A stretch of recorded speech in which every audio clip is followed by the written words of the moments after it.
pretty soon. My name is Gavin Browning, and I'm the Director of Events and Public Programs here at Columbia's Graduate School of Architecture, Planning, and Preservation. And I'd like to welcome you to the third installment of this new series at GSAPP Where is New York, in which different programs once a month look at a site of interest to their discipline that has been built or been under conversation or discussion in the past year within the five boroughs. So in September, the critical, curatorial, and conceptual program in architecture looked at a public art project in Corona, Queens. In October, the urban design program looked at the future of Willets Point, Queens, and brought together different actors in the development there for a conversation. And now in November, I'm very happy to welcome the urban planning program, who've put together a great contribution to this series, looking at the future of Pier 42 on Manhattan's Lower East Side. And I'd like to thank Andrea Marpierlo Colomina and Janet Foster for their help in organizing this panel.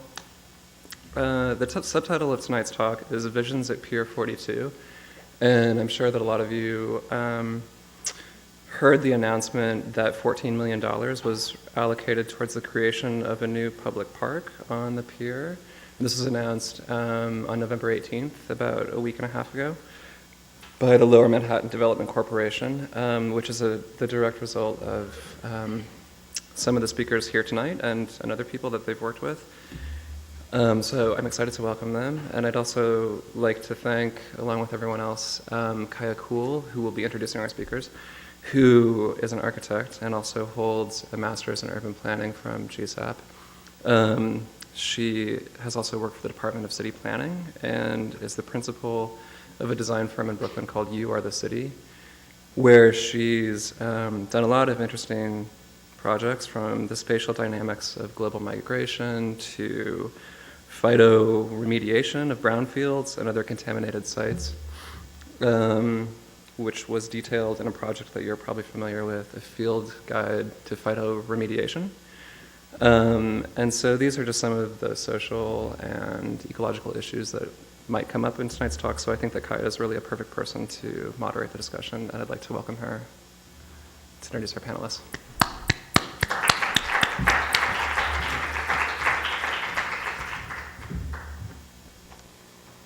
Thank you. I'm really excited to moderate this panel, and I'm really curious to hear more about the process of envisioning Pier 42. I want to give a very quick introduction into the East River waterfront, but really just showing you where it's located, what we're talking about tonight, and the city's vision that sort of started this whole process. The city started planning for the East, retained a design consultant team in 2004 for a one-year study for the East River waterfront plan. Hang on, here we go. And it's part of this larger vision to have a public waterfront around all of Manhattan, and this plan initiated by the city is the little portion that you see at the bottom of the plan that's essentially from Battery Park to East River Park, an area that's currently unimproved and for the most part covered by the FDR Drive. Here it is in a larger slide showing the study area. And Pier 42, which is what we're talking about tonight, is the most northern, right here, is the most northern portion of this plan. The city has since gone ahead in 2006, retained shop architects together with Ken Smith, landscape architects to detail design for seating, railing, and landscape, and some of the pier development. But much of this plan is now in various stages of design and development, and some portions of the original plan currently in question because funding is not necessarily available or not to the amount needed to actually construct it. That said, these are some elements of the portion that that was opened in the summer of 2011. This is primarily in Lower Manhattan. Well, this entire area is in Lower Manhattan. Community District 3, where Pier 42 is located, has not seen any construction as of yet. And so, which in Pier 42, which forms the northern end of the waterfront, has not been developed further, and there's, until recently at least, there was no funding secured to move ahead with the design. We just heard from Gavin that has changed just in the last 10 days. But in between this process, this has led several community organizations to get together and form in 2007 our Waterfront Coalition to develop the People's Plan for the waterfront. In 2009, this plan was presented to EDC, and as we heard since last week, there is some funding available to go ahead with designing and planning for a public park on Pier 42. And this, of course, raises the question, what's the role of the People's Plan now in this process moving ahead, and how can these community groups that have worked really hard in envisioning a waterfront that looks at the interests and needs of the communities can be part of this process moving ahead with design. And so here to discuss with us the plan, why it was initiated, how the process of visioning for the East River and for Pier 42 went about, and what the plan now actually is, what the People's Plan says, are Anne Fredericks. She's the executive director of Hester Street Collaborative, and she's the founding director of Hester Street Collaborative, which she worked to develop a community design built practice that responds to the needs of under-resourced New York City communities. Her unique approach to community design integrates education and youth development programming with participatory art, architecture, and planning strategies. And this approach is rooted in partnership and collaboration with various community-based organizations, schools, and local residents. Prior to founding Hester Street Collaborative, Anne worked as an architect at Leroy Street Studio and as a design educator at Parsons School of Design and the New York Foundation for Architecture. We also have here Damaris Reyes. She's the executive director of Goals, Good Old Lower East Side, where she worked for 11 years and she got involved as a tenant of the Lower East Side and started organizing. The organization itself is going to celebrate its 35th anniversary next year, and advocates for housing, economic, environmental, and land use justice in the community. Damaris has received the 2009 Jane Jacobs Medal for New Ideas in Organizing that is awarded by the Rockefeller Foundation, and she's on the board of the Pratt Center for Community Development. And then thirdly, we have Jason Chan here with us. He's the project coordinator at CAF, Organizing Asian Communities. Jason joined CAF recently in September of 2011 as a staff member, but has been an active volunteer of Chinatown Tenants Union since 2009, and he's currently working to support the Chinatown Tenants Union with translation and outreach services. Before working for CAF, he worked at the China Institute as a program manager of the adult Chinese language and tutoring program, and he has a degree in China Studies and Linguistics. And the three of them are going to present the plan together in the various stages of it. And so you guys are going to start? All right, thank you. Yeah.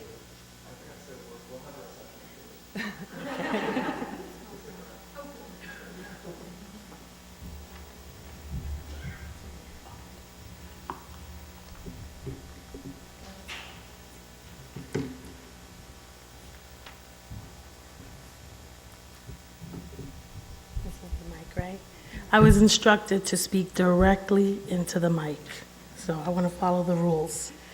Hi, everyone. My name is Damaris Reyes. I'm with Goals, Good Old Lower East Side, and I'm going to talk a little bit about who Goals is and why we got involved in the waterfront activities.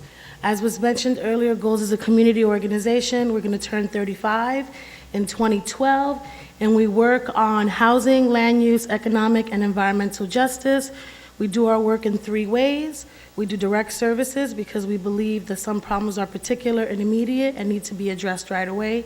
We do public education because we think it's important for people to have the information they need to save their housing and their neighborhood. And we do organizing because we believe that it's important to get at the root cause of the issues. And we hope that people in our neighborhood, come in through direct services, learn about the issues, and then get involved in organizing. But if they don't, we also make any one of those services available to people, because at the end of the day, even if you just come for information and you learn about your rights, you may save your apartment, and that really speaks to our mission. So that's what we're dedicated to. We're dedicated to keeping people in their homes and in their community. Why do we get involved in the waterfront? Well, several years back, before 2005, maybe around 2001, 2002, I'm not really sure, we were approached by a shop, right? I think that's when they were awarded the grant to do the work. And they came to our organization and to several organizations and talked about the redevelopment of the waterfront and asked us what did we think the community wanted to see. Our response was, we cannot tell you what the community wants to see there or what they want or what they need unless we go out and we talk to the community. And we told everyone involved, you need to go into the neighborhood, you need to speak to people. Goals is just one vehicle, but we cannot speak for our entire neighborhood. And some of that work was done. There were some sessions that happened, and they worked with the community board. But if we fast forward now, a few years after that, when EDC and the community board released their plan, what we realized was that there were a bunch of things that were missing. And though there had been some outreach and though the community had been consulted, there was an element that was completely gone. First of all, how does this thing work? Right? Yay. Okay. So, first of all, the waterfront that we're talking about is adjacent to public housing. So, I think this is the pointer, right? Bear with me. This is a little more sophisticated. Oh, I have to hold it down. So all of this area here, right, all of that is public housing. And then over here, this is all Section 8 housing. And from where we were sitting, we felt that these folks had not been as deeply engaged as they could be. The other issue that we found needed to be addressed is that the waterfront as a whole was not being looked at. So there was discussion about Pier 35, 36, 42, but how did what was going to happen here affect the East River Drive, right? And how did that connect us also to what was going on over here near the seaport? And so we decided that it was important to really start to go and talk to some of our allies in the community, like CAV, who's going to speak in a few minutes, Hester Street Collaborative, AFI, the Ecology Center. And we talked to a bunch of folks and we said, there's a plan that's been released. We believe it's not as complete as it could be. We believe the community's voice is not entirely reflected, and we need to go and dig a little deeper and really give a real sense of what should be happening there. And that's why we came together, and that's how we began. Again, about 85% of the community that lives directly adjacent to the waterfront is public housing. And just to put this, to give a little context, Manhattan's Lower East Side contains 25% of all the public housing in Manhattan. And actually, over here, this is Baruch Houses. It's the largest public housing development in Manhattan as well. And so most of our public housing, this is Smith Houses, this here is Rutgers, LaGuardia, Vladeck. Most of our public housing is right on the waterfront. And so from where we sit, we believe anything that happens on the waterfront is going to impact the people who live on the waterfront. And people are afraid and people are concerned about the changes that will be happening on the waterfront. And, you know, on the Lower East Side, we have accessed the waterfront mostly through the East River Park, right? And people would come and, you know, sort of go underneath the highway and sort of use this area in different ways.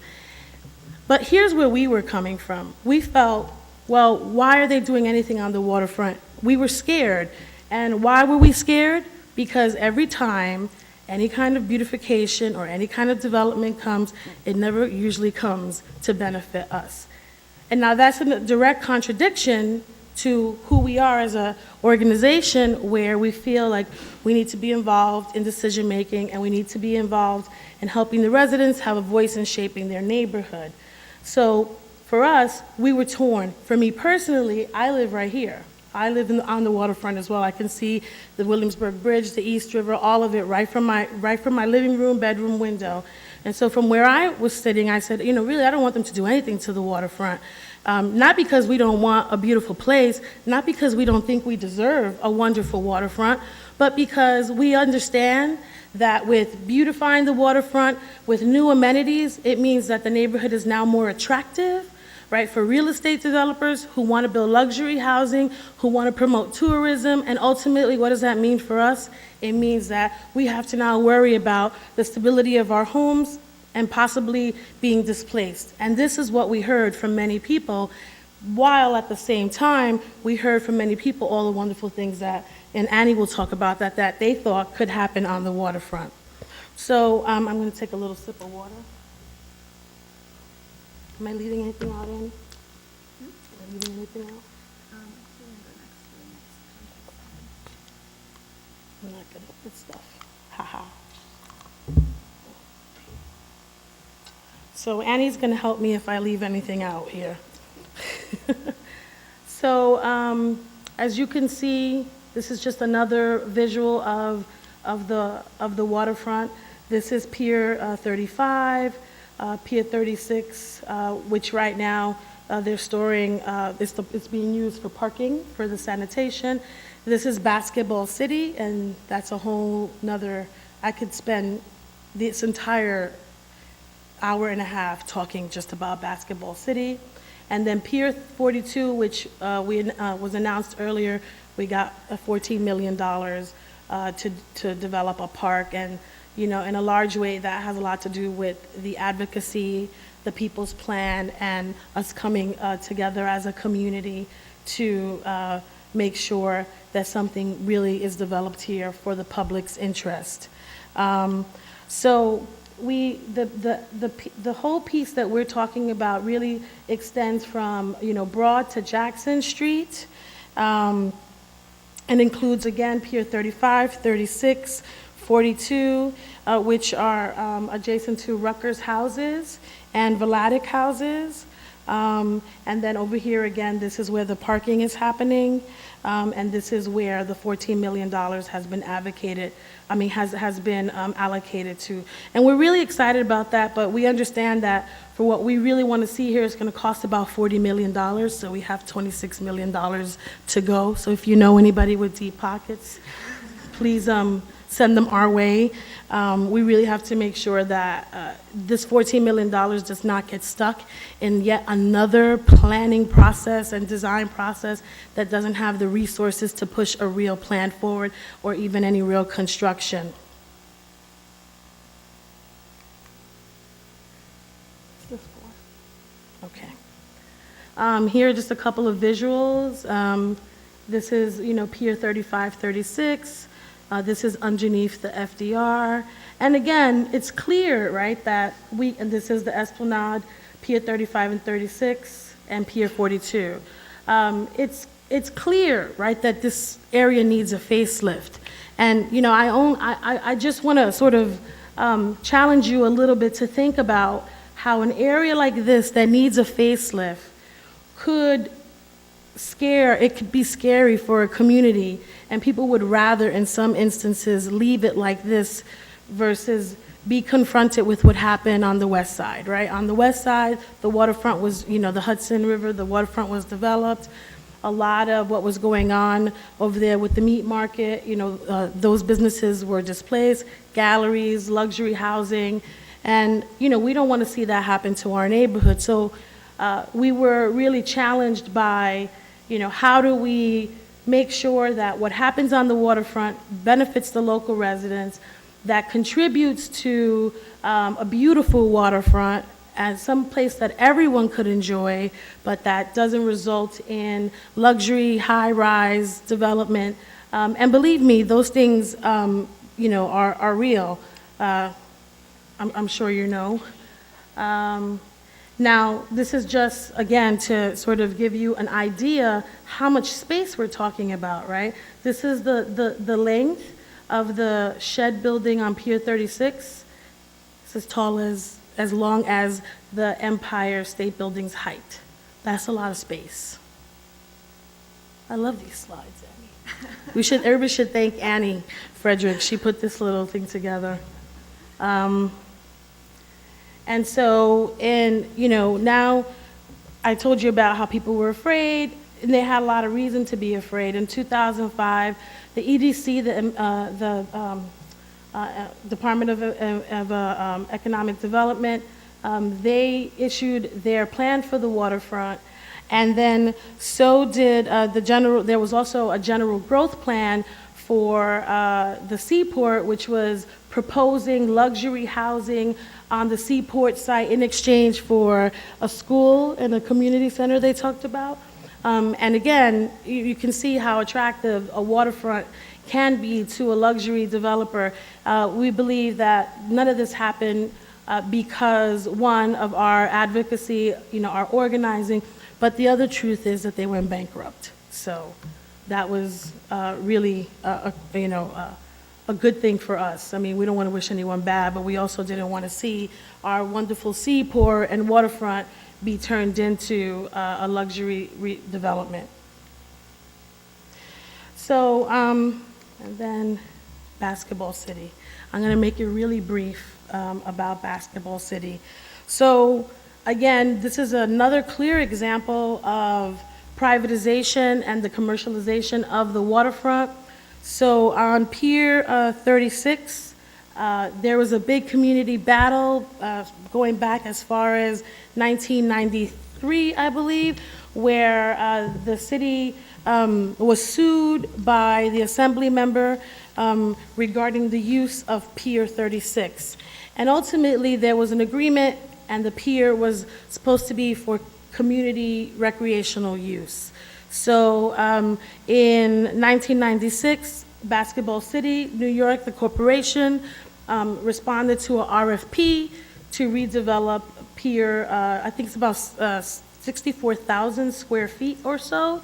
And they were in this process for a really long time, but finally in 2008, the city council approved through a ULURP process EDC's application to award the use of Pier 36 to Basketball City. And let me tell you a few things that's wrong with this picture. This is going to happen. We already know that. But so first, Basketball City is a privately owned corporation. It caters mostly to corporate interests. And so the first thing we did was we said, when Basketball City came, hey, what are you going to do for the community? We thought about a number of things. Will you have discounted court time so that the local residents who live right across the street in public housing, right across the street from you, can have access to the facility? Will you provide jobs?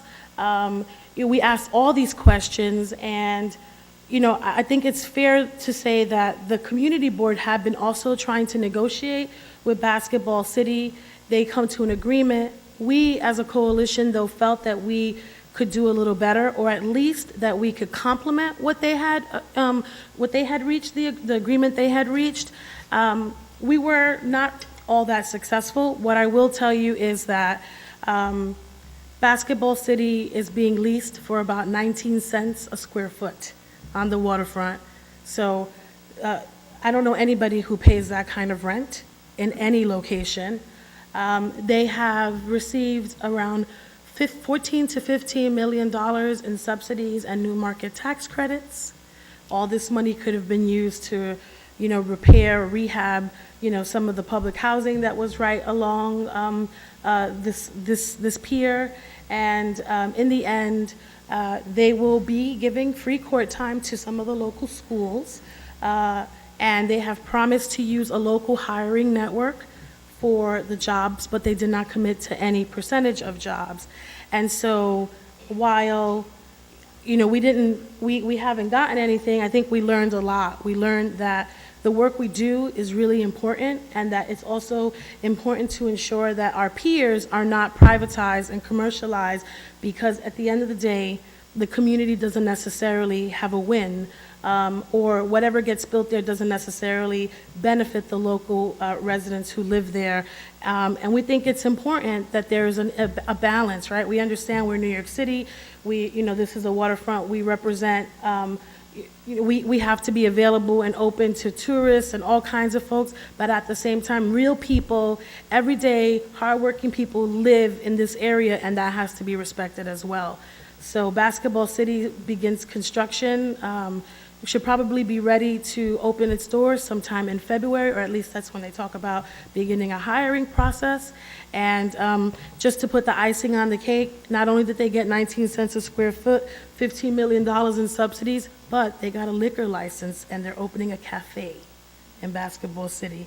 So that was our lesson. Our lesson is get involved right away, build your coalition.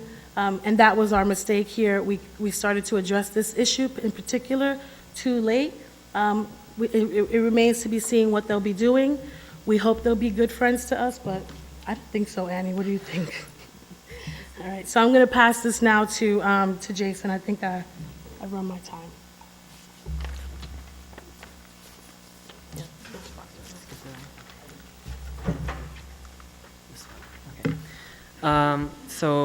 And I'm Jason from CAB, Organizing Asian Communities. Just going to tell you a little bit about what CAB does and how we're involved with the Waterfront Coalition. We've been organizing in low-income immigrant and refugee Asian communities throughout New York City for 25 years. This is our 25th anniversary this year. And one of the key components of our organizing model is actually developing the leadership of our members. Especially those people that are, in the community that are most impacted by community development and land use. So a lot of the people that we deal with. So we started off. The Chinatown Tenants Union started off doing building by building organizing. So in Chinatown, there's been a lot of gentrification going on over the last, how many years. And on a daily basis, we see tenants come to us with issues such as, in the middle of winter, landlords will use different harassment techniques to try to evict them or get them to move out of there. They'll go through winter without heat or hot water, and it's really a big problem that a lot of our members face. So in late 2007, we decided to engage in the Waterfront campaign as a way to develop the leadership abilities of our members. They already fight on a daily basis just to keep their own homes in Chinatown and this area. So we wanted to give them a bit more empowerment in how the space is used on the waterfront. So one of the problems is that a lot of the residents, the long-term residents in China that have been living there for 10, 15, 20 years, they feel really disengaged and powerless and helpless in the process of how these decisions are made of how the waterfront is developed. So this was a good way for so the Waterfront Coalition. This campaign was a way for us to get them engaged and to help them feel a part of the process. So along the way, we brought members out to meetings with the community board, with the EDC, and with the elected officials, so that they could, voice their opinions and have some input on the process. Now, along the way, there was a lot of other work that we're involved with, that we got involved in, such as doing a lot of education for our membership, so that they understood, how the process is done, and what are these entities? What is the EDC? What say do they have? And then what kind of what ways they could engage with the officials. So along the way, we had a lot of, we did a poster campaign with images of community members and the waterfront. There's buttons and stickers in the back that you could see that we developed along with our coalition partners. And they were multilingual, of course, with Chinese, Spanish, and English. We also had a number of events at the waterfront so that they could actually go to the space and engage with it and feel, imagine how, kind of get a feel for what the space is like and how they envision the future of that place being developed for them. This area is one of the Lower East Side is one of the last pieces of land with large areas of affordable housing in New York City. We really wanted to get our membership involved so that they could have a say in how to make this space available for them, because a lot of our tenants also live, because of the gentrification, they've been forced to, kind of compact their like 2 to 3, sometimes you have two families living in like very cramped quarters in order to be able to afford to live in this area that they've been in all along. Public spaces are one of the rare areas where they can actually, go out and enjoy without having to spend a lot of money on that. That's about basically it about why we've been involved in the Waterfront Coalition. It's really just to help our members be a part of the process. One of the biggest problems they face also is translation and interpretation issues, because you go to these meetings and they're all run in English. The elected officials, everything, all the materials in English and stuff. So what we do is we provide translation and interpretation for our members when they engage in the process, so that they can really get a say in everything. I'm Annie Frederick from Hester Street Collaborative, and I'll talk a little bit about the process of engaging residents at the waterfront. So kind of as Damaris was saying, oftentimes sort of a community board-led process isn't really afforded the opportunity to go really out into the community to provide multilingual access and to do the deeper engagement that we're talking about. Our engagement included 800 surveys. We did 3 visioning sessions with 150 participants, and again, those were in Spanish, Chinese, and English, and probably multiple dialects of Chinese. We also conducted a financial analysis and business plan with the Pratt Center, so looking at how we could actually build a more affordable waterfront, and also did a Freedom of Information Act request for EDC documents to kind of review kind of what spending had happened and look more closely at their plans. And then put together sort of 3 kind of visions for the waterfront based on the input we had gathered, and presented those at a town hall meeting.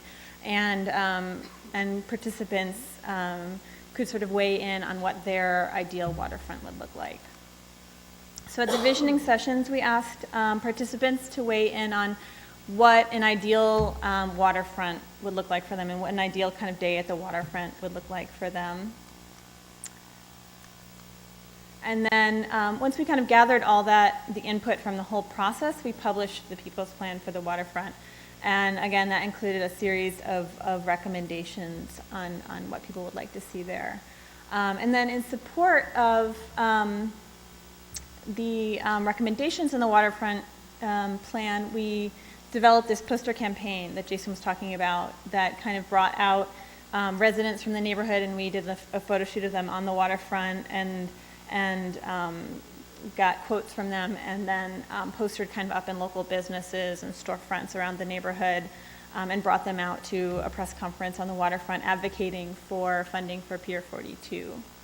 And just to back up a little bit, Hester Streets Roll, we're a community design organization. We're located in the Lower East Side, and our belief is really that we should be providing support to our partners in the neighborhood and citywide. And we think it's really important to sort of start in our own neighborhood and to look at what the challenges and battles are right in our backyard and see how we can bring planning, design, education, services and expertise to kind of support campaigns that are really driven by organizations like Goals and CAV that are sort of self-determining, self-identifying their needs, and that we can kind of partner in support of that rather than kind of coming in with our own agenda. So that's sort of how we see our role in projects like this.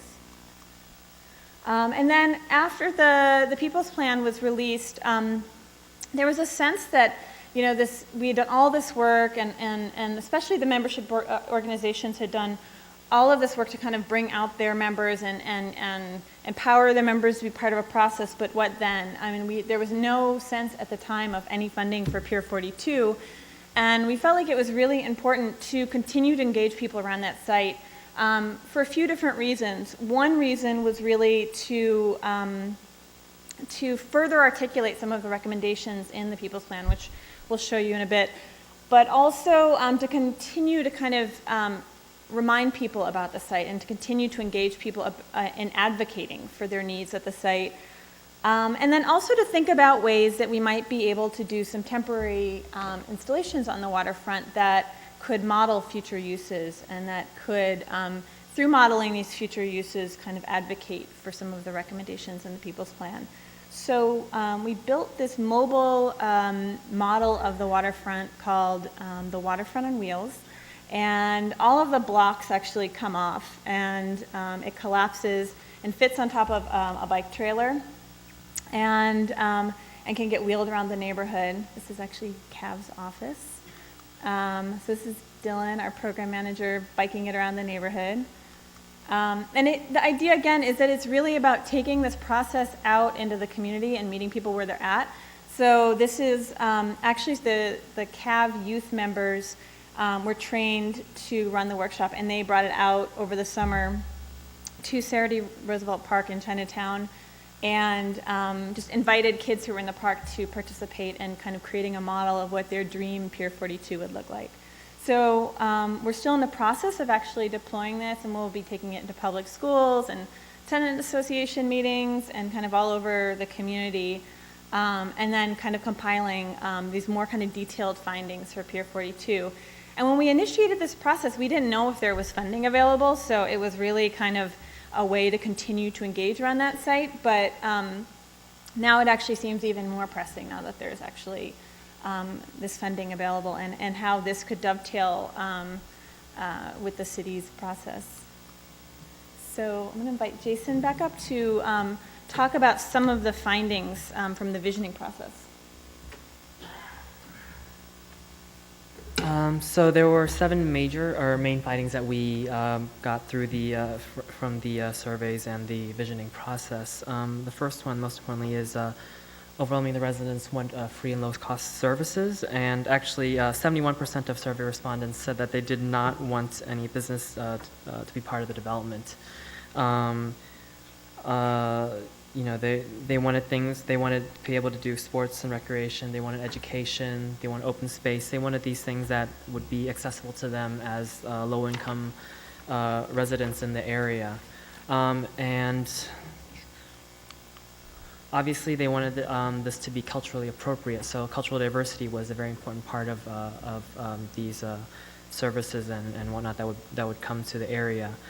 You know, they wanted different things. They wanted, street murals. They wanted free movie screenings, public art, things that they would be able to relate to.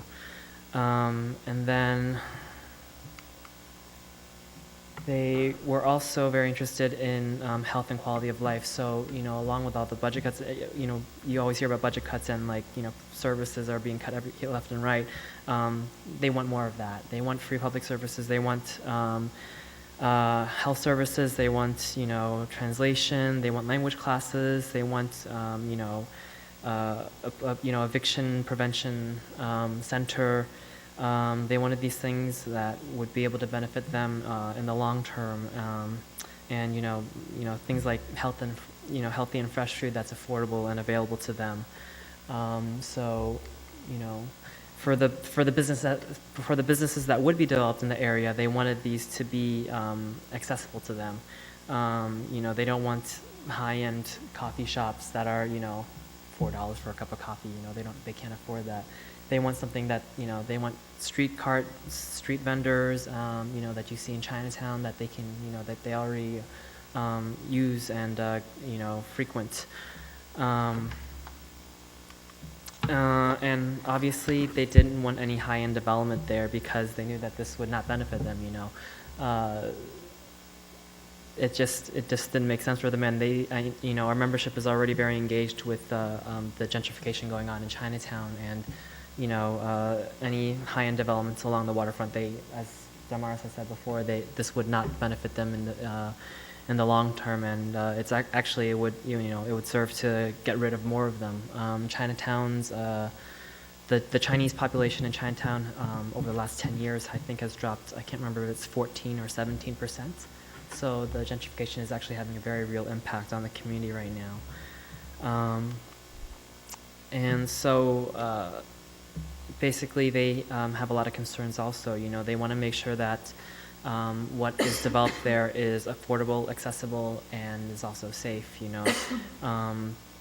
This is a space for the community. They want it developed for what their needs are, and it is, you know, they want the space to be developed for public use, for their use, since they already have, you know, they're already in cramped quarters in public housing and the tenement buildings in Chinatown. Go back. Okay, so, and then the last, of course, the last finding we saw was that they, going back to what I said earlier, they really feel that it's important to have community power in decision making. They want to be involved in the process. They want to be able to, you know, tell elected officials what they envision, and they want to be able to, you know, have a voice in that, since this is you know, public money being spent to develop this. So they want to see their needs being met as the main residents and the main users of this public space. So I'll talk a little bit about some of the design recommendations that came out of the process as well.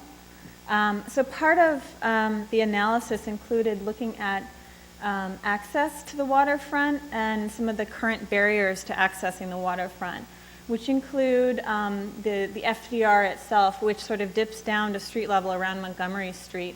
And that is really kind of one of the main access points, actually, right where the entrance to right here, this is Montgomery, and where the access to Basketball City and Pier 36 and Pier 42 is. And kind of unsafe access along South Street currently. There's a lot of commuter vans and buses that park here, and also there's just not a lot of really good signaling as well. And then generally just kind of the barrier that FDR creates. So we, based on, like I said, based on the input from the visioning sessions, we developed these 3 scenarios, which included sort of renderings of the piers and site strategy plans. So we looked at versions that had Basketball City and didn't, because we really wanted to sort of respond to people's concerns about Basketball City and envision what like a truly ideal waterfront would look like for them, but then also include the reality of Basketball City and the sanitation shed that would remain. But we had some ideas about actually kind of trying to load some of the public spaces up and shift things around so that at the areas where you had better access through the connectors at Clinton, Rutgers, and Montgomery, that you would put more of the open space at those areas, and maybe move some of the facilities or parking, if it was necessary, closer to Pier 42, where pedestrian access is limited. Option 3 was overwhelmingly selected in the town hall process. And surprise, surprise, there's no Basketball City there. So the reality is that some version of this will probably include, will absolutely include Basketball City and the sanitation shed.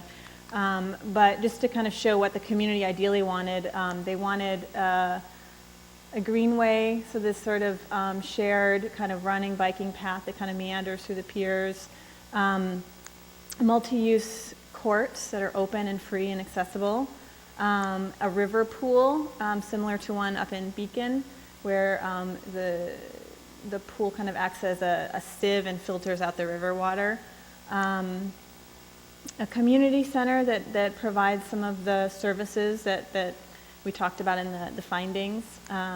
Flexible open spaces. There was an idea about creating these kind of carving into the piers and creating inlets where you could get down to the water. Spaces for environmental education and community gatherings. Space for park maintenance and restrooms. And then and retaining the Pier 35 as is, as it's moving forward currently.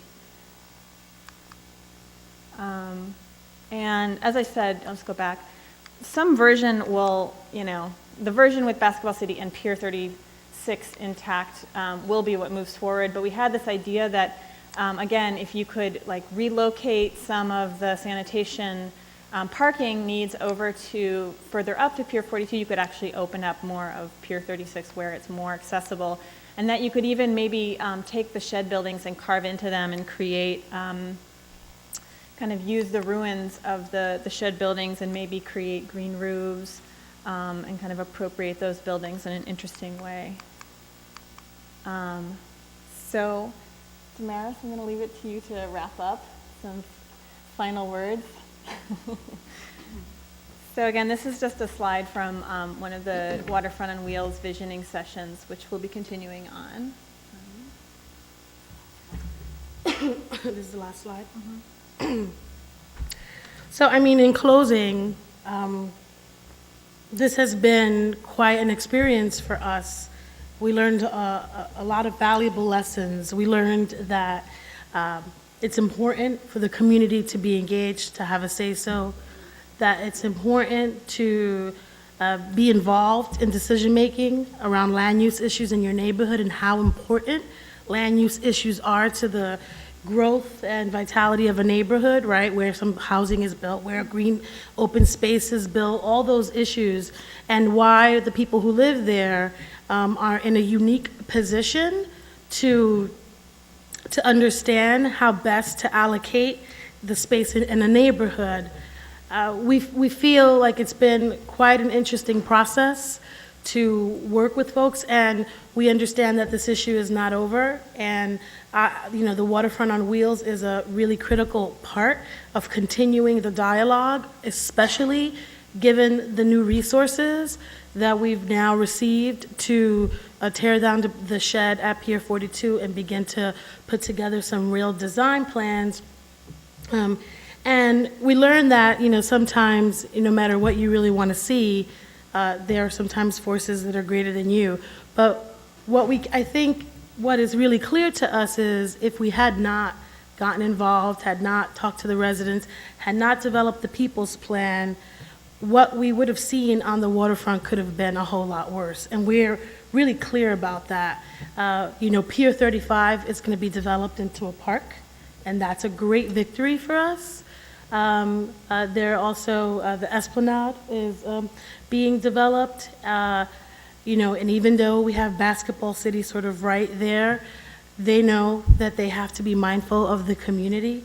And as I said one day in a sort of heated way to the owner, we're watching you. Maybe, he'll think about creative ways to be a good partner to the community. And we're really excited to see what comes out of Pier 42 and are really eager to keep this conversation going. And again, our work is not done. There's still a lot of money to be raised, and there's still a lot of thinking to do around sort of this integrated design. And, we really do look forward to what that waterfront is going to look like, and the next stage, which is the Blue Way. Now they're talking about this part of the waterfront connecting to the East River all the way up to 36th Street, thinking about all the access points to Manhattan. And so we're pretty clear that we'll have to be engaged and make sure that folks are speaking to that issue.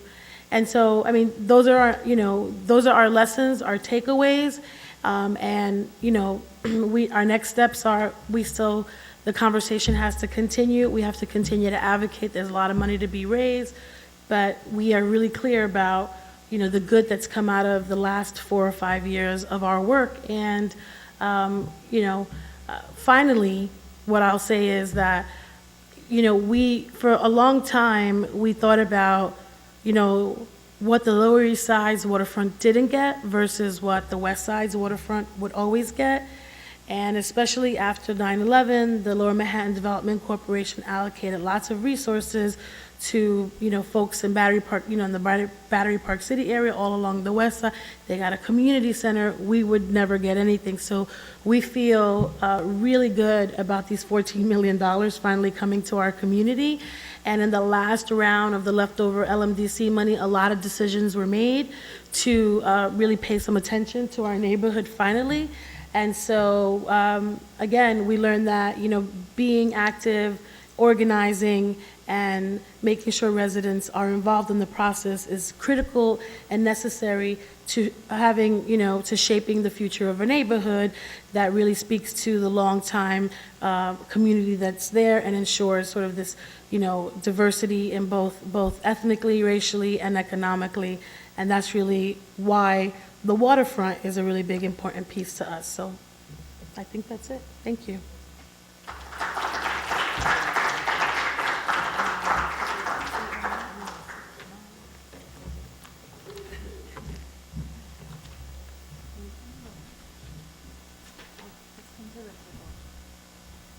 We're going to have a discussion, and I hope we're going to have a lot of questions from the audience as well.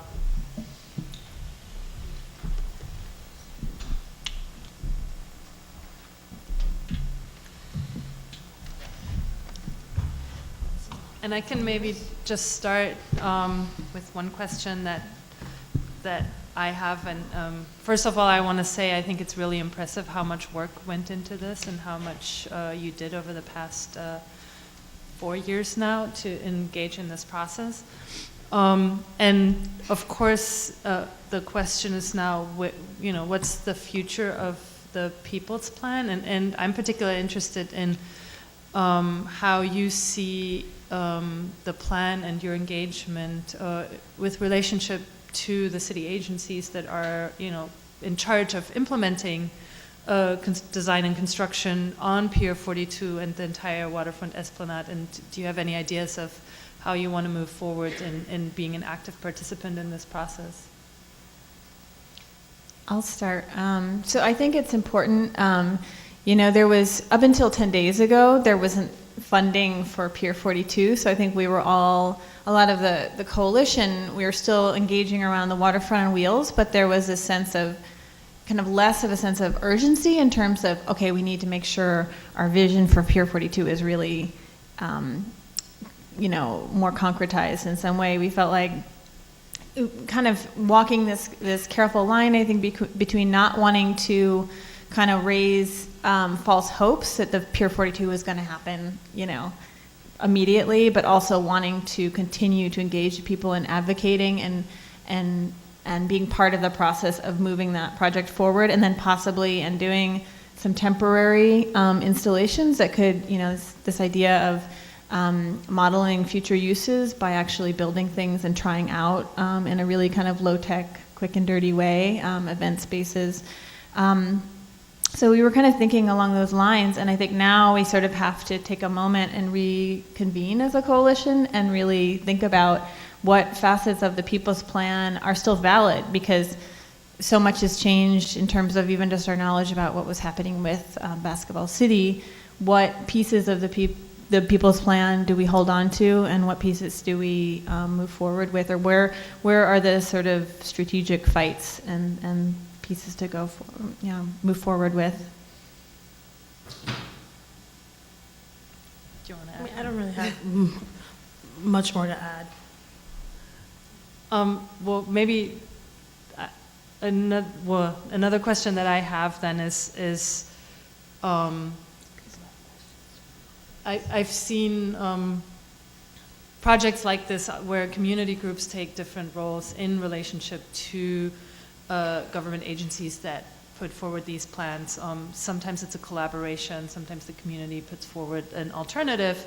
In other cases, it's often an opposition, and I'm wondering where you see your ideal role in this process and moving forward, or how you saw your role when you started the coalition. I mean, I think we saw our role as trying to initially complement what happened in terms of the public planning process.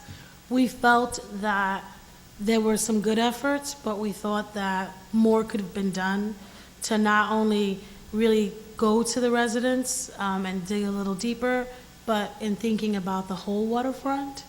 And that process, that was a challenging process because you have to understand that the EDC and the community board, in some ways, while we were trying to be helpful and build off of what had already happened, they felt as though we were stepping on their toes, and they couldn't understand why we were replicating what they had done, but in fact, we really weren't replicating what they had done. And we felt that the more people we would talk to, especially those directly affected by whatever was going to happen in the waterfront, the better results we would achieve. So, you know, and then in terms of our roles, I think that, like for goals and some of the community organizations that have a membership and a direct constituency in the neighborhood of people that we serve and that we engage in decision making, the thought was that we would be presenting an alternative plan in opposition to what was being proposed. Because some of the recommendations that EDC was proposing in their plan just did not seem to fit well, right, with our neighborhood. Again, another reason why we knew that we needed to go deeper and talk to more people, because just some of those ideas, they just seem kind of out of whack, right? And so, and yeah. What were some of the lessons learned out of the process? What, in terms of outreach, or how the, you know, what worked or what didn't work? Oh gosh, okay.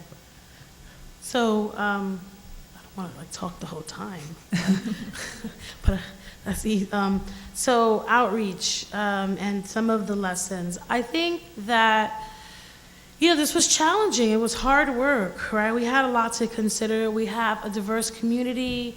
You know, for example, in the Chinese community alone, there's like at least 3 different dialects that you have to think about when you're having visioning sessions and you're speaking to folks and you're engaging them. You know, then there were, you know, translating materials and, you know, really trying to make sure that we were going to all the right places and talking to all the right people, making sure our members were engaged and, you know, what was enough. How many people were enough people to have surveyed? How many people were enough people to come to an event? And who was going to do the event, right? Because Hester Street, for example, they were critical and instrumental in helping us design all of our tools, right? Our presentation, our tools, and those kinds of things. But we were the organizations that have a real constituency and a membership and have to be responsive, right, to the community. So, you know, how do we divide the work? That was another issue. And that was, you know, it was challenging, but it was a lot of fun, right? And I think that, you know, for goals, at least what we learned is that when you come together, you could cover more ground, you could speak to more people, right? That, you know, it doesn't have as much of a strain on you capacity-wise, that our coalition with all of our partners, the diversity of our partners, and we had, you know, community organizations to the oldest settlement house in the country as part of our coalition, and there's some weight there. And EDC, for example, and other entities knew that we couldn't be ignored. So we learned that it's a lot of work, but it can be fun, that we can, with more groups, we could cover more ground. With more groups, we could build more power. And we also learned that putting this work in the hands of the residents produces and yields the best possible results. You could ask any one of us all day long what we want to see, but none of us could truly capture, right, what the community as a whole has to say about what they want to see happen in their neighborhood. I also just want to say, like, one other lesson learned along the way was the power that a community board can have, the negative power that a community board can have. And, I work with a lot of the community board members on a regular basis, and it's not to totally disparage all community boards, but that if they decide that they want to kind of drive a wedge between a process, in particular, I think Community Board 3 is really tough in this way. They want to put a wedge between the sort of decision-making, elected officials, EDC reps, and the more grassroots community organizations. They can kind of play that role. And so I think it kind of raises the question of strategy. When do you decide to take on a more confrontational strategy, and when do you, find another strategic way in to get, to build support for recommendations. So I think that was one of the challenges and lessons learned along the way. There's some questions in the audience. Maybe we'll start from the back. My name is Alice Labrie, and just a quick preface before my question. I live in Esplanade Gardens, which is on the Harlem Riverfront between 145th and 148th. And I'm here, of course, because we are having issues with our waterfront, one of which, very quickly, a piece fell in the river, almost taking some cars with it, and a battle ensued between, does the co-op board pay for it, or we're in Mitchell-Lama, or does the city pay for it? I don't know what's resolved, but I do see at the moment some construction going on, and we did have a young girl drown from there a couple of months ago by illegal occupants on the waterfront. We have a Harlem River waterfront park, and there have been some issues with it with regard to access, with regard to undesirables coming there at night seeking certain gratifications. So there are a lot of things to be considered with waterfront parks. Now, my question is, I'm not quite sure what exactly is Basketball City. As a taxpayer, I want to know how and if it's going to contribute to our city's tax base, which helps us pay for social services, etc. And how much percentage do you guys know are they contributing back, like in royalties or fees for getting this waterfront property? Is anybody here from Basketball City? I could answer. So it's a private institution. It leases. It has a 20-year lease of Pier 36. Its rent, which is going back to the city, is approximately $11,000 or so. It's about 19 cents a square foot. I was not kidding with those figures. And they will have to pay about 6%, I think, of their revenue, of their profit, after they make a certain amount, and it escapes me right now how much that threshold is. But at some point, they will have to pay some sort of royalty to the city. But I mean, it's still really. Oh, but it's a recreational facility. It's a recreational facility that rents basketball courts and referees to anyone who wants to go play basketball in their center. So imagine Chelsea Piers, they have the ice, they have bowling, and they have ice skating. This entire facility is dedicated to basketball. It's going to have 6 courts that can be rented by the hour to anyone who can afford to pay. And it will come with a referee, and they'll also have opportunities for you can rent some space in the facility for private events. They're going to have a cafe, but that's what it is. It's a recreational facility dedicated to basketball.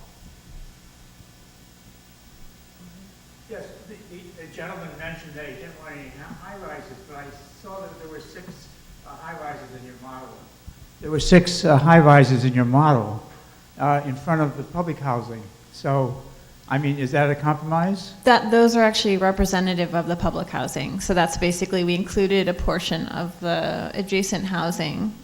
So what Well, high-rises aren't the public housing. yes, they are. Those 6 are? Yeah, all of the housing right there is all public housing. Yeah. I have a lot of questions.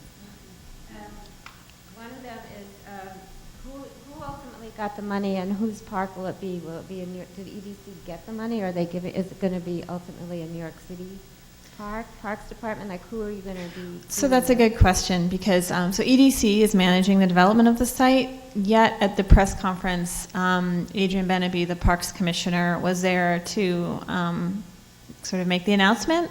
So it ultimately will be managed by New York City Parks and Recreation, but whether the capital process, the construction of the waterfront goes through EDC or through Parks, I don't know if that's been decided. I don't think it's been decided yet because I directly asked the commissioner and he wasn't sure. So. A couple of battlefronts to deal with, perhaps.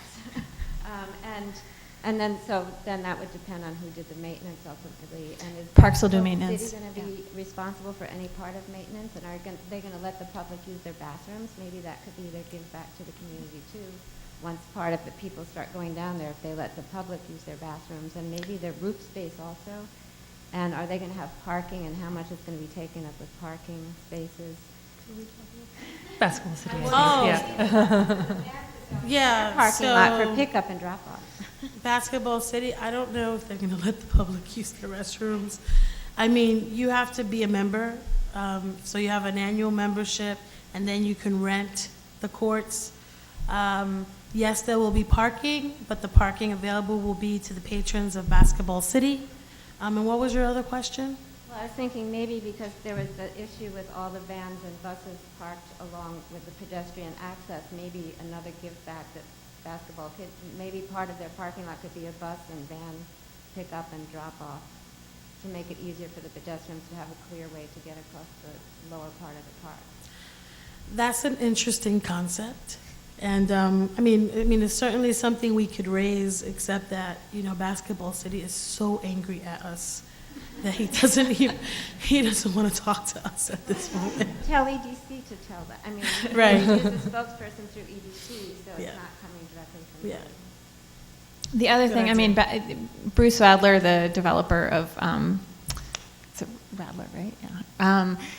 He's like really kind of hiding behind the community board right now, and they have this kind of letter of agreement that Damaris kind of outlined some of the main points of, but it's not binding, and he's really reluctant to put anything in writing that will actually commit him to any real benefits for the community. He just sort of says, my record speaks for itself. So that's really all. And EDC does not seem willing to press him on any of it either. So that's definitely one of the big... Radler, not Radner. I know, everybody thinks that all the time, but it's Yeah. not the same person. Yeah.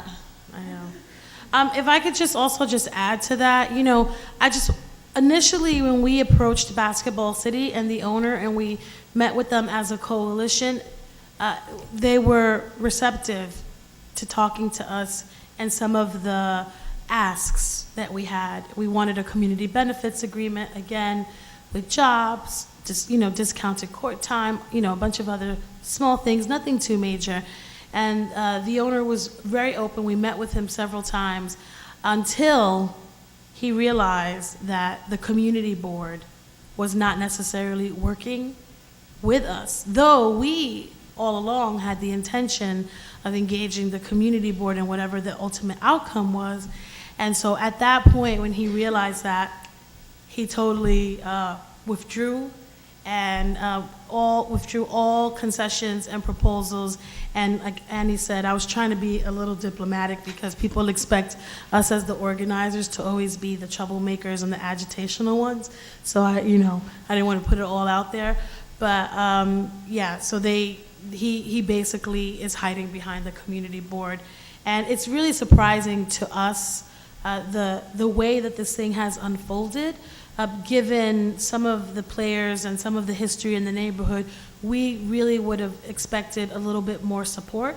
And it seems to be the direction that our community board is going in on a number of different issues. So, lots to be concerned about.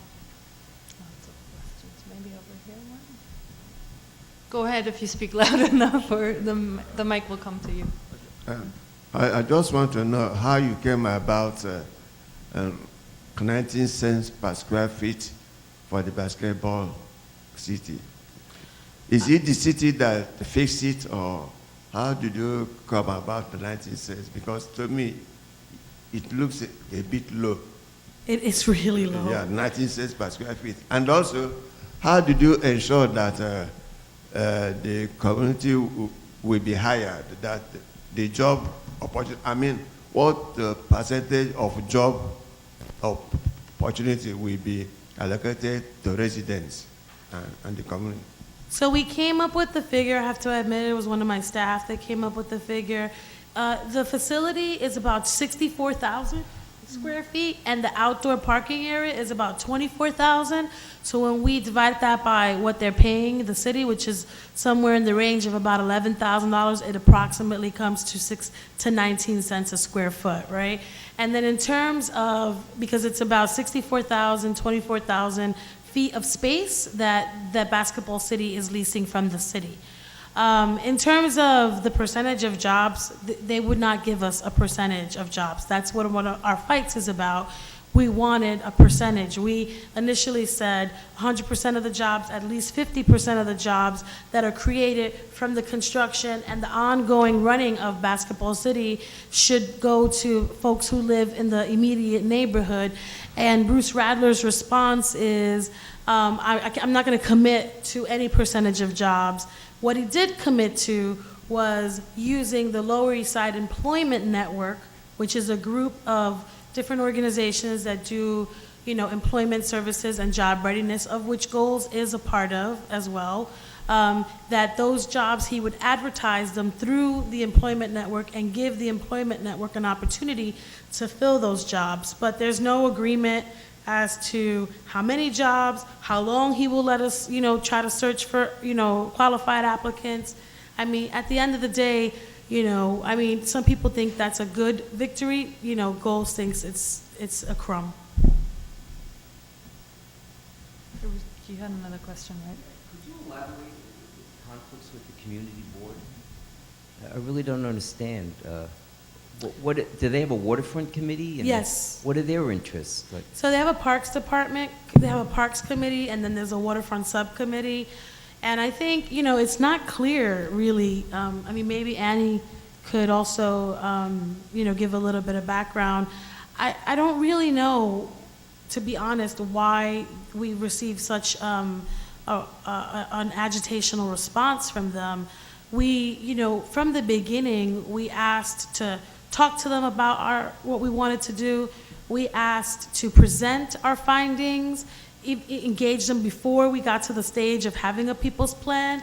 But because they had worked with EDC and GSAPP and those folks and done a series of public meetings originally several years back, they took offense to our position that this process could have dug deeper, that we could have done more outreach. And I think initially some of the pushback was, well, we're a community board, we don't have resources, we don't get any money, we can't really do, outreach. And our response was well, we're a community organization and we have members and we have a broad enough reach and we want to do what you couldn't do, right? We want to serve as an extension of the community board. If you couldn't reach into all the public housing, then we want to go now and do that. We want to be able to do something complementary to what you did. But somewhere that got lost in translation. I also think that one of our partners that was part of the coalition, some of the folks on the community board have a history of fighting with this person and this organization. So I think they sort of took it very personal. And even, I have to tell you, it's really deep. Even September 29th, when we had a big public meeting at the community board regarding this liquor license I mentioned earlier, that Basketball City was awarded. I had left the meeting. I'm like on the corner of 6th Street and 1st Avenue, and someone I've known for like 10 years, we're on the corner of 1st Avenue at 9 o'clock at night having a debate about why this liquor license shouldn't have been granted, and all the work that Goals and the Waterfront Coalition did. I mean, it's crazy. And I think people are not as informed about this issue as they think they are. And again, I think it's personal, and I think they took offense and thought we were saying they didn't do a good job. And all we were saying was they couldn't have done more than what they did, and so we wanted to come in. And the last thing I'll say is that the demographics of the community board membership are changing, and that concerns us greatly. There's like 2 Latino people on the entire community board and a handful of African American members.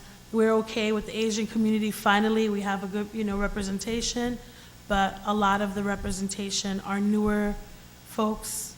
You live in the public housing? That live in the... These newer members you're talking about? No. I mean, as public members, I'm a public member. I sit on the Housing, Land Use, and Zoning Committee, but I can't vote at full board. I can only vote at committee, so our power is limited.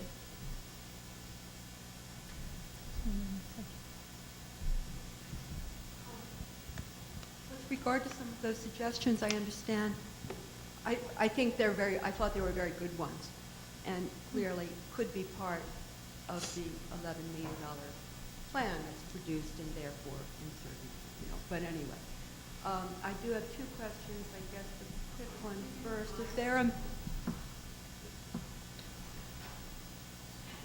Is there a member of the Lower East Side Ecology Center on the Waterfront Committee or on the Parks Committee? The director is on the coalition, okay. yeah. And I was wondering how each of your organizations funded yourselves for all of this effort you've made over these years. I can talk about how we were funded. So we were initially, the CAV and Urban Justice Center received a CERTNA grant, and we were contracted to help them out with some of the planning and design work. It was a pretty small contract. And so we also received some New York State Council on the Arts funding through their architecture, planning, and design program area.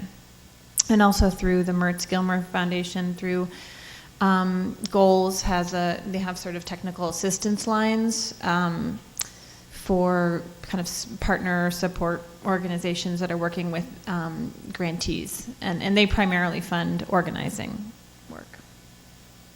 Yeah, we were supported through funding from the Mertz Gilmer Foundation, funding from the Neighborhood Opportunities Fund, where we decided several years about a year or 2 earlier, before we began the work, that in order to have the community have a real say-so in sort of the gentrifying Lower East Side and how the neighborhood was going to be shaped, that it wasn't enough to just talk about housing rights, organized buildings, but that the residents had to become involved in the land use decisions that included zoning, the waterfront, the development of affordable housing on the Sewer Park urban renewal area. And so we made a conscious decision to hire a land use organizer, because land use terms are not accessible to everyday common folk, and we believed that in order for our community to really have a say, that we needed to have a concerted effort in translating these terms and creating space to make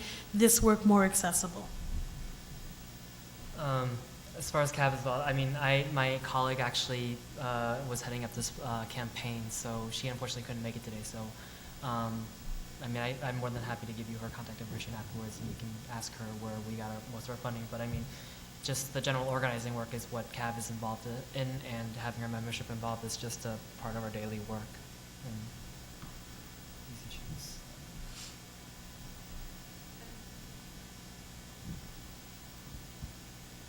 I just want to go back to process and see what your recommendations are to really, to follow through one of these type of urban plans.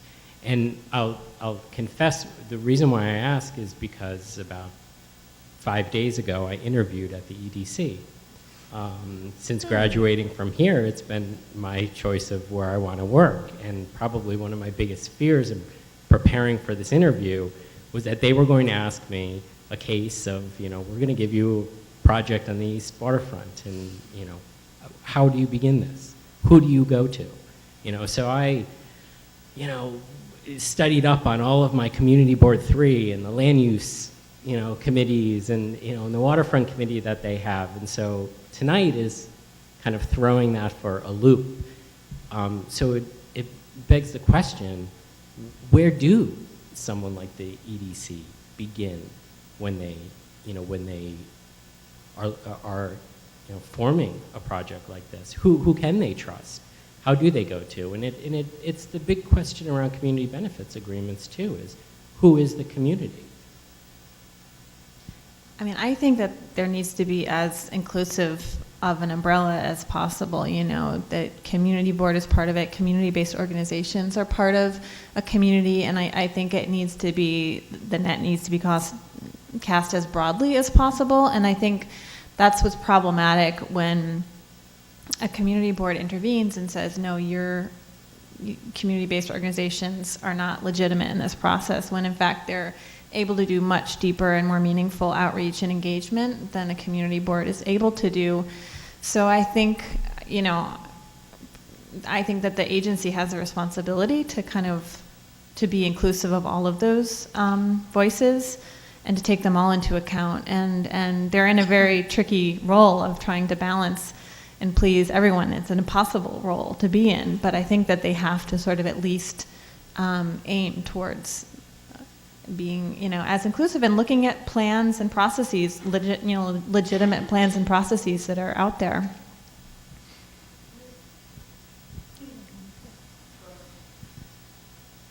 I mean, I think, and I'm not going to work at EDC, but I do want to play a bit devil's advocate here. And those who know me know that I'm actually on the other side. But so, I mean, what are the numbers? How many people does your coalition represent? That's a difficult question. I mean, there's who we talk to, right, during this process, and then there are the people that are members of our organizations, and then there's our reach, So, like, for example, I don't know if I could really quantify that, but I can tell you that Goals provides 1,500 units at least of direct services a year. About 3,000 people attend all of our public education sessions, and our reach with our community outreach is at least 10,000 people a year at the very least. And I'm pretty sure that CAV has very similar numbers. So I can't really quantify. What I can say is that we believe at Goals, because public housing is a really big part of our work, and there are 15,000 units of public housing. So we believe, in a really broad way, that maybe we speak for most of those folks. But, we shy away from saying that, because how can you or anybody purport to represent an entire population of people? I don't see how that's possible. I mean, one of the good news is that one of the new hires at EDC happens to be the ex-director of Sustainable South Bronx. I don't know if you know that. Michaela Crater just moved at EDC, and she's heading an initiative about green jobs within EDC. So you should totally be talking to Michaela. I guess my question is about the chicken and the egg, and when is the right time to do what. And I think you definitely learned a lot in this process. My impression is that there are some rules, and we have to go by those. Otherwise, we see what happens when there are no rules. We can't go anywhere. So I guess the question would be, it's great to hear that you're part of the community board. How do you make sure that your voices are heard in there, but also your elected officials? Because you have local city council members, and I know you already have the borough president on your side. So, I mean, beyond EDC, that you are operating, but if a city council member calls EDC, is different than EDC directly talking to them. So I guess for me, the other thing to hire as soon as possible is some sort of or to develop is a plan of this kind of strategy and timing now that you have money. I think that is very much the way that the coalition has worked, and I think that's one of the beauties of working in coalition is that you can have this very multifaceted approach, and that maybe 2 members of the coalition are meeting with council members, elected officials, all the council members, any elected official that could have a role in the process. And then, other coalition members could be meeting with the EDC. And I think also by being kind of differently positioned, like we don't have a membership, so it's not appropriate for us to be representing anyone.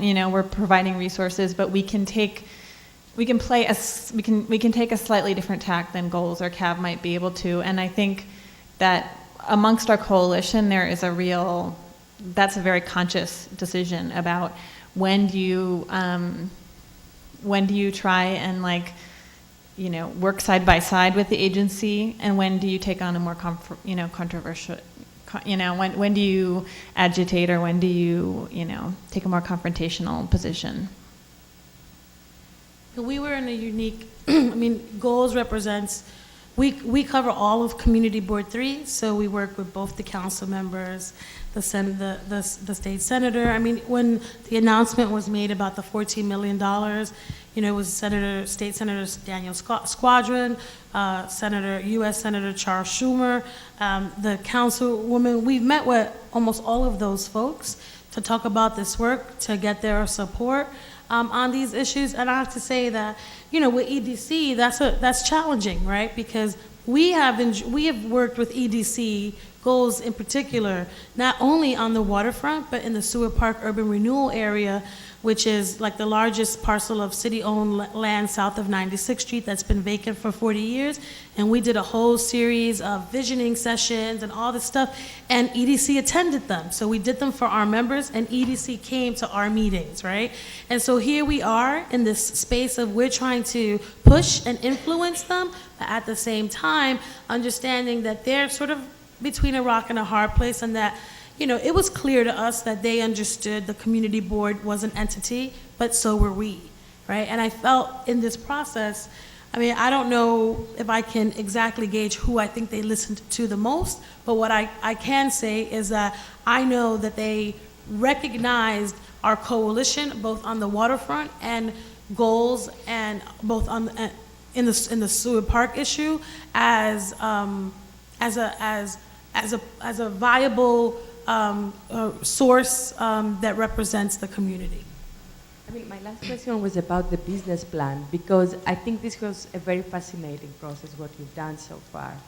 But I guess in my experience in dealing with the city and in other places, the problem is, I don't believe that there are bad people and good people, but it's just that they need to pay somehow for the public space, right? Maintenance and all these kind of issues.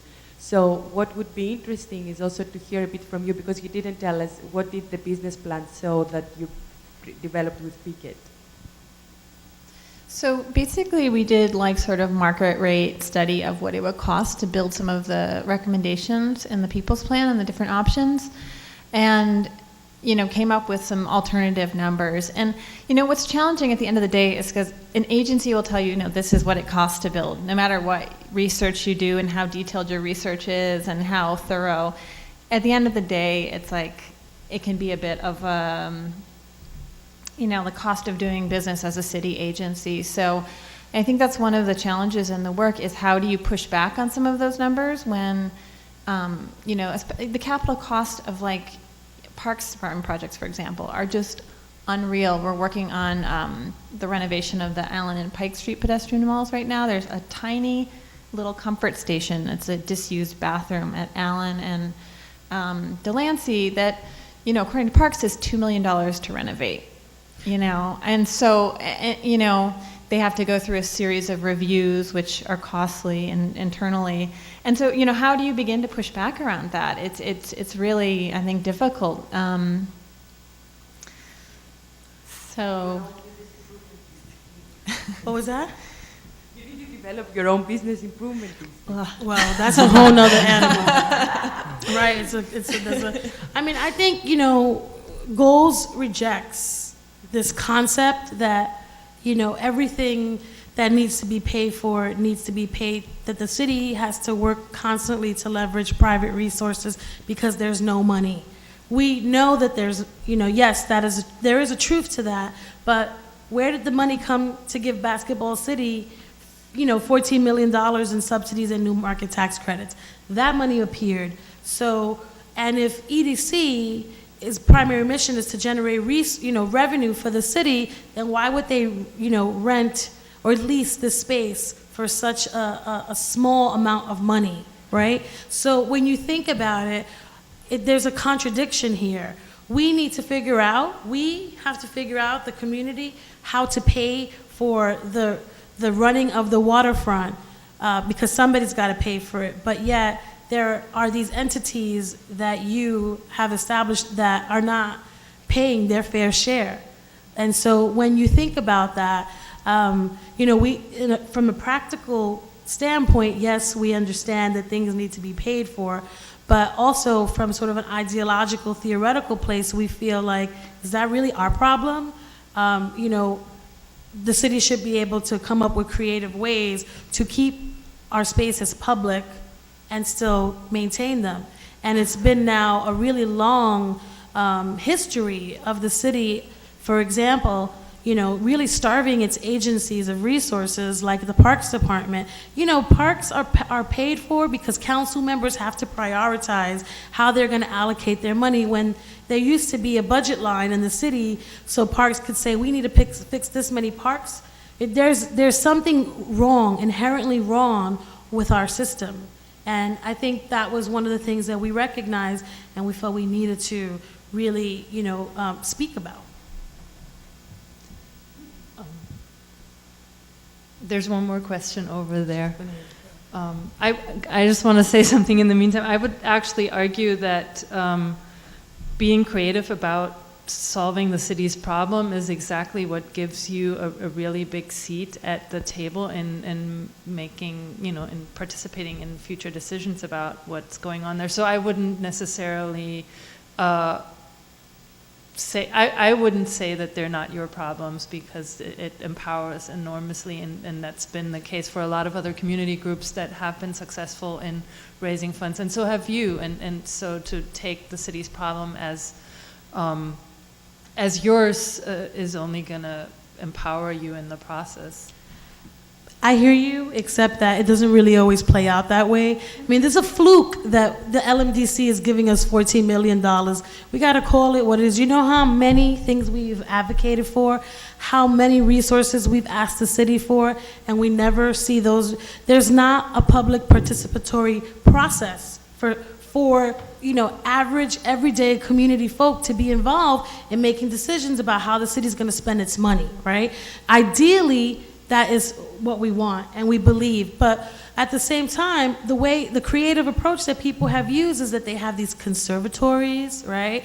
They have the friends of, and we're a community, and the folks that we're trying to engage don't have access, right, to deep pockets to create, these trusts, these park trusts, and we feel like we don't want to see that happen in some ways. We want to see this space remain public, for public use, right, for public benefit. And when you start to create these entities, we think we're solving problems, but now we're creating these sort of islands of privatization.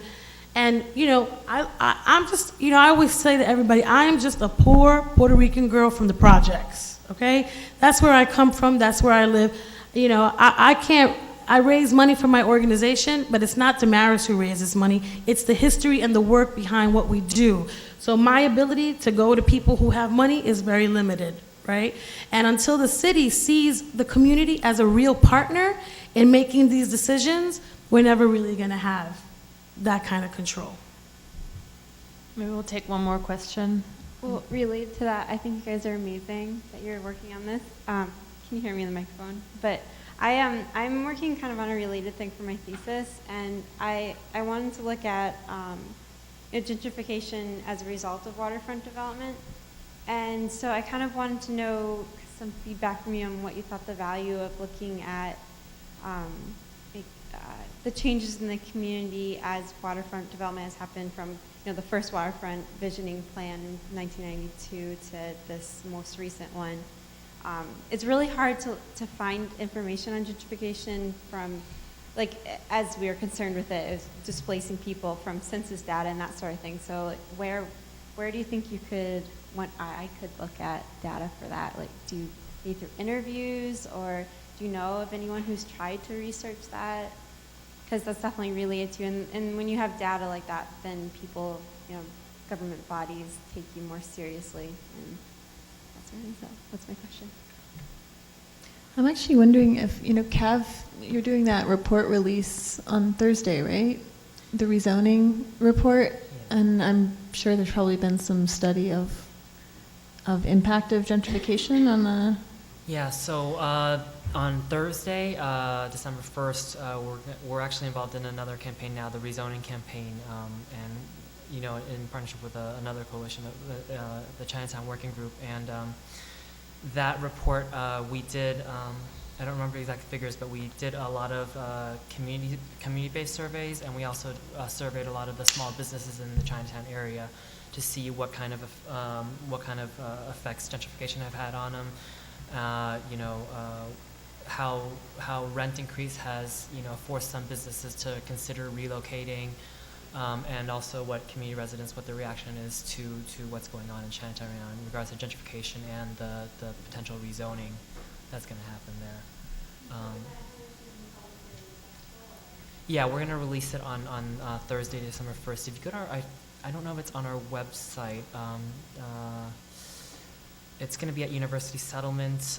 It's going from 10 a.m. until 1 p.m. on Thursday, I believe. I might also look at what's it called, the Waterfront Alliance?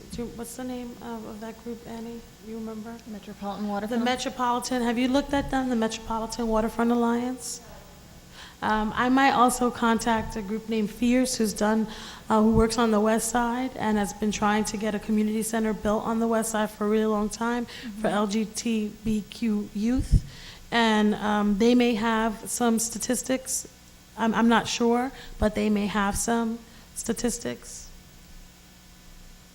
That could be, and I agree, data is always your friend. Yeah, actually Fierce is their work is a really interesting corollary, because they're really looking at the impact that the Hudson River Park development has had on kind of displacing LGBTQ youth of color from the community, and a lot of the sort of increased police harassment of their members.